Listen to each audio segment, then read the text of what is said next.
നമ്മെക്കുറിച്ച് ദൈവത്തിന് ഓരോ ഉദ്ദേശ്യങ്ങളുണ്ട്.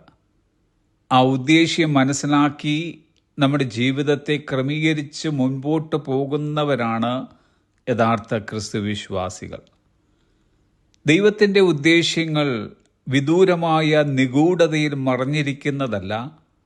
ദൈവത്തെ പിന്തുടരുവാനും അവനെ വിശ്വസിക്കുവാനുമുള്ള നമ്മുടെ സന്നദ്ധതയിൽ അത് ദിവസവും വെളിപ്പെടുന്നതാണ്.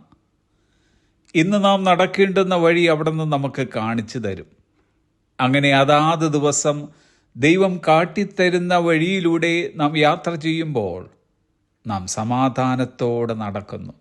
കാരണം ദൈവത്തിൻ്റെ പദ്ധതി ഒരിക്കലും പരാജയപ്പെടാൻ കഴിയില്ല. പൂർണ്ണമായ നിലയിലുള്ള പദ്ധതിയോ വഴിയോ നാം മുമ്പിൽ കണ്ടു എന്ന് വരികയില്ല. എന്നാൽ ആദിയെങ്കിലെ അവസാനവും കാണുന്ന ഒരു ദൈവമാണ് തൻ്റെ പദ്ധതിക്കായി നമ്മെ വിളിച്ചിരിക്കുന്നതെന്ന് ഓർക്കുമ്പോൾ വിശ്വാസത്തോടെ ഓരോ കാൽച്ചുവടും നമുക്ക് മുമ്പോട്ട് വയ്ക്കുവാൻ കഴിയും.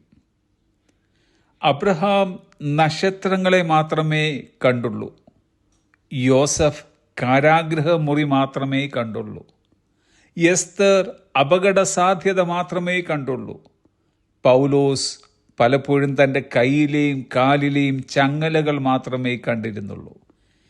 എന്നാൽ ഇവരെല്ലാവരും ആദിയെങ്കിൽ അവസാനവും കാണുന്ന ദൈവത്തിൽ വിശ്വസിച്ചു.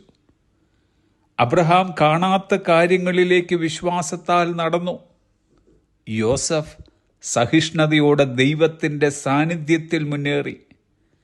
എസ്തർ ഇങ്ങനെയുള്ള ഒരു കാലത്തിനായിട്ടാണ് വിളിക്കപ്പെട്ടതെന്ന് തിരിച്ചറിഞ്ഞ് ധൈര്യത്തോടെ രാജസന്നിധിയിൽ പ്രവേശിച്ചു.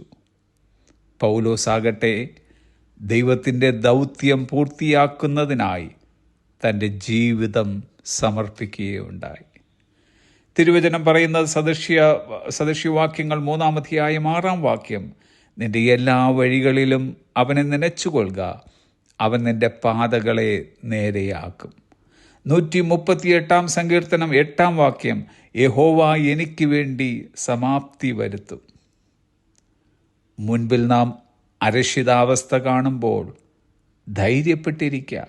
കാരണം the will of God will never take us where the grace of God cannot keep us.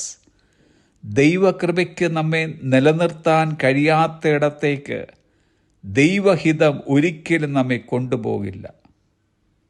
അതുകൊണ്ട് നമ്മുടെ ഓരോ കാൽച്ചുവടിനും പ്രതീക്ഷയുണ്ട്, ലക്ഷ്യമുണ്ട്. നാം കാണുന്ന അനിശ്ചിതത്വത്തെ പ്രതീക്ഷയുടെയും ലക്ഷ്യത്തിൻ്റെയും പാതയാക്കി ദൈവം മാറ്റുന്നു. Have A blessed day.